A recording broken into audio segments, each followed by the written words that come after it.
예수 그리스도 특히 사복음서를 보면 많은 무리가 예수님을 따랐다. 그죠? 그리고 제자들이 예수님을 따랐다. 또 예수님께서 제자들에게 와 나를 따르라 할 때 쓰는 단어입니다. 아코르도요. 여러분 상식적으로 한번 생각해 보십시오. 여러분이 예수를 따라야 합니까? 예수가 여러분을 따라야 합니까? 예수 믿는다는 것은 당연히 예수 믿고 그분이 가신 발자취를 우리가 쫓아가는 거잖아요. 그런데 예수님께서 이스라엘을 따르셨대요.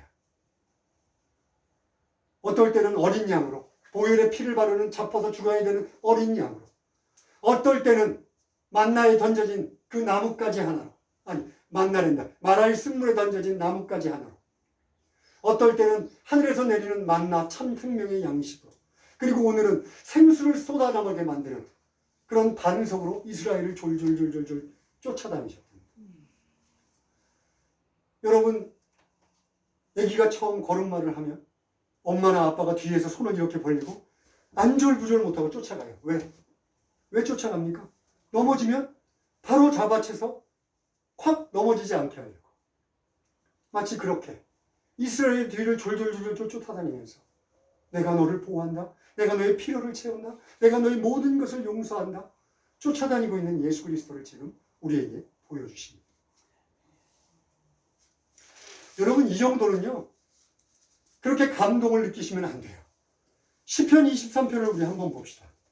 시편 23편 상반절입니다. 시작. 내 평생에 선하심과 인자하심이 나를 따르시리. 내 평생에 선하심과 인자하심. 이 선하심과 인자하심은 하나님께서 당신을 선택한 백성들을 향해서 갖고 있는 특별한 은혜를 말합니다.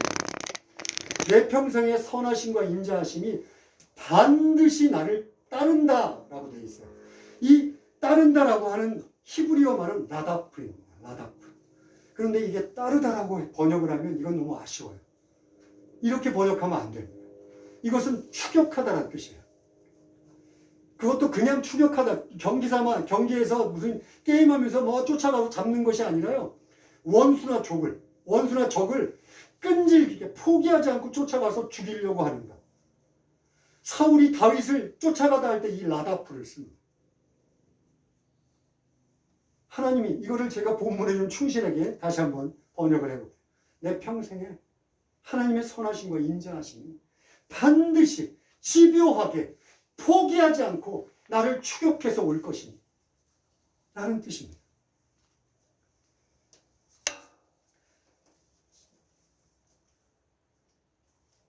언제나 하나님은 우리들을 포기하지 않으세요.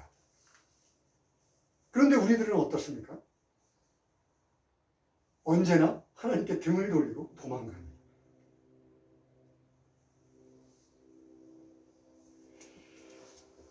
하나님의 예수 그리스도의 열심은 우리들을 끈질기게 집요하게 포기하지 않고 추격해 오시는 건데 우리는 등을 돌리고 하나님으로부터 자꾸 멀어집니다.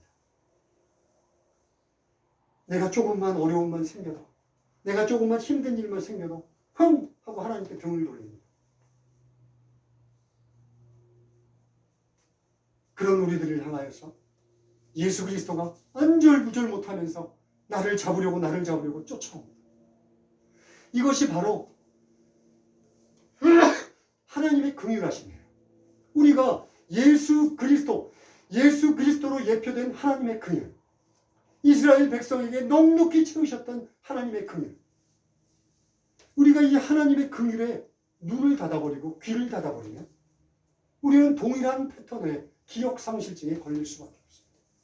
그것을 뭐라고 하냐면요.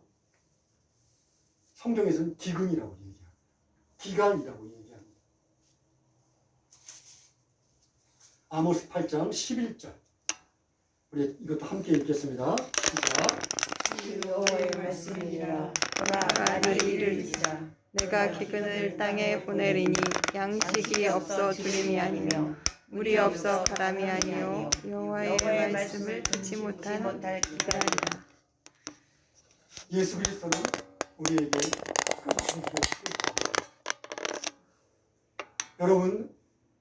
여러분 여기 이렇게 앉아 있는 것이 여러분들이 하나님을 추격했기 때문입니까? 하나님을 쫓아갔기 때문입니까? 예수 그리스도께서 끈질기게 찾아오셔서 여러분들을 굴복시키시고 지금 이 자리에 앉혔잖아요. 이것이 성경의 말씀입니다. 이것이 성경의 말씀입니다. 그런데 이 말씀을 듣고 귀를 닫아버리면 이렇게 됩니다.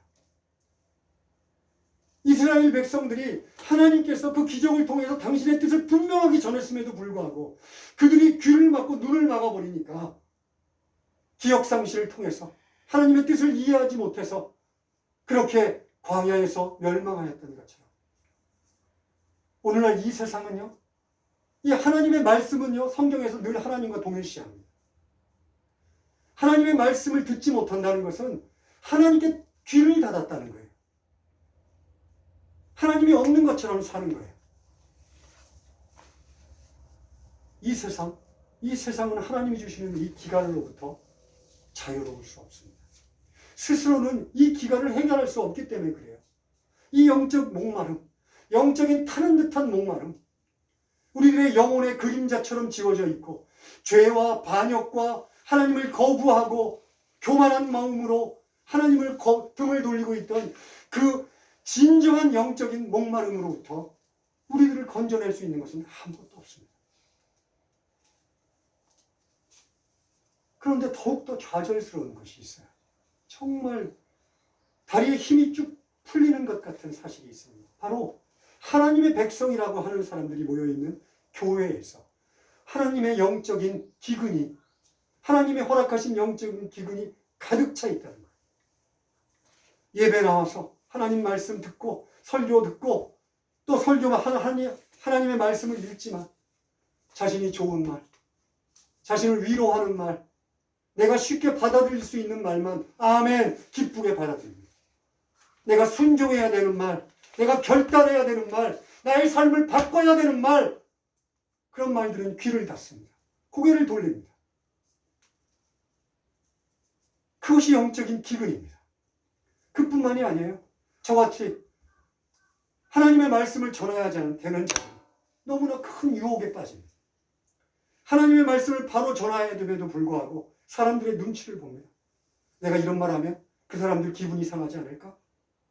왜? 그들에게는요, 하나님의 말씀보다도 교인의 출석수가 더 중요합니다. 그래서 자기가 세상에 성공하는 것이 더 중요해요. 하나님의 백성이 아닙니다. 여러분, 이 강단에서 선포되어야 되는 것은 예수 그리스도 외에는 없습니다. 예수 그리스도 외에는 그 누구도 이 강단에서 예수 그리스도 이외에는 선포돼서는 안 됩니다.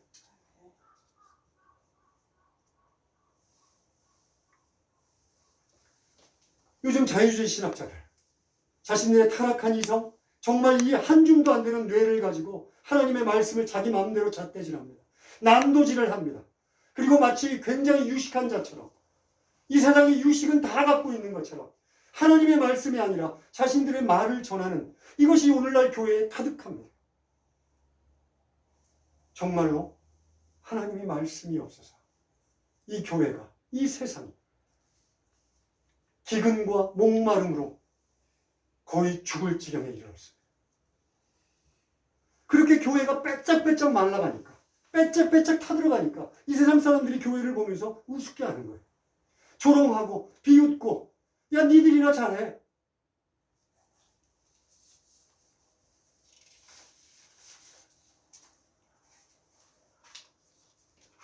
여러분, 이 세상이나 아니면 우리 교회나 이 기갈을 해소할 수 있는 방법은 무엇이 있습니까? 이 목마름을 해결할 수 있는 방법은 무엇입니까? 오늘 우리가 본문에서 본 것처럼 반석 되신 예수 그리스도 외에는 없습니다.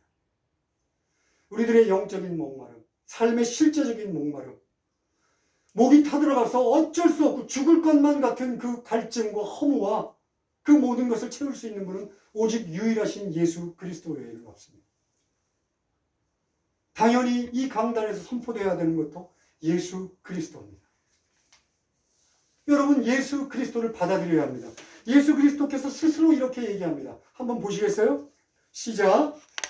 명절 끝날 곧 큰 날에 예수께서 서서 외쳐 이르시되 누구든지 목마르거든 내게로 와서 마시라. 나를 믿는 자는 성경에 이룬 것 같이 그 배에서 생수의 강이 흘러나오리라 하시니. 그저 우리가 아침에 일어나서 한 잔에 한 컵의 물을 먹고, 야, 하루에 2리터의 물을 먹어야 돼. 그러면서 마셔서 계속 외부에서 공급하지 않는 물이 아니라 우리들의 배에서 생수의 강처럼 흘러나오는 물, 오늘 반석이 깨어져서 생수의 강처럼 흘러나왔던 물, 그 물이 예수 그리스도라는 거예요.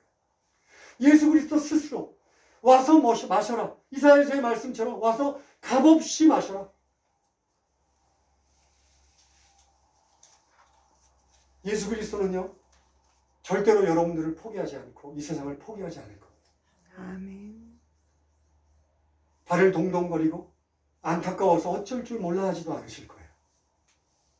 예수 그리스도는 스스로 일어나서 이 땅으로 낮아져서 우리들의 인간의 육신을 입고 십자가에 달릴 만큼 우리들을 그렇게 사랑하셨어요. 그리고 열심을 내셨어요. 그 대단한 열심이 지금은 없어졌습니까? 아니잖아요. 여러분들을 쫓아오실 겁니다.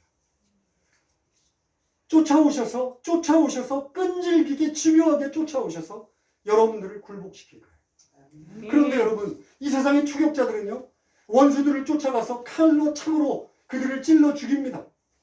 그런데 예수님은 우리를 쫓아오시고 또 추격해 오셔서 우리 앞에서 그 육신이 깨어지고 그 깨어진 곳에서, 육신에 깨어진 곳에서 생수의 강을 우리에게 흘러보내 주실 거예요. 이것이 바로 정말 무서운 예수님의 추격의 방법입니다. 여기에 굴복하지 않으면, 예수님께서 나를 끈질기게 찾아오셔서 내 앞에서 깨어져서 생수의 강을 쏟아부시는데도 내가 그 예수를 보지 못하고 지금 내 입맛에 좋은 그 한두 가지에 내 입맛을 땡기는 것에 집중해 있다면, 오늘 본문을 통해서 예수님께서 내가 깨어진 반석, 내가 너희를 끈질기게 따라다닌다, 너희가 가는 곳마다 안절부절 못하며 너희를 쫓아다닌다고 하셨던 이 하나님의 말씀은 아무런 의미가 없습니다. 여러분, 교회에 앉아서 예배드리고 삶으로는 밖으로 나가서 똑같은 삶을 살아간다면 예수님은 교회에만은 예수님이십니까? 교회에만 생수가 흘러납니까? 우리들 배에서 생수가 흘러나온다는데 우리들의 삶이 예수 그리스도의 상수로 그 영적인 목마름이 온전히 해소되지 않는다.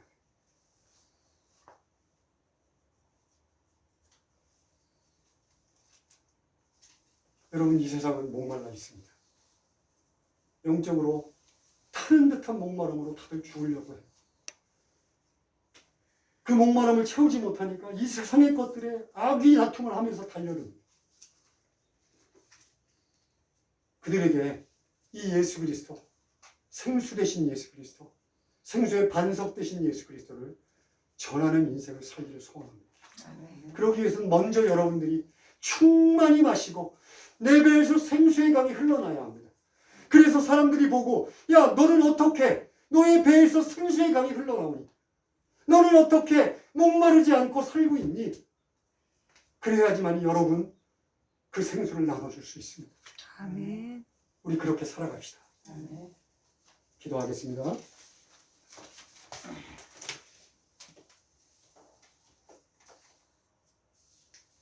하나님 아버지,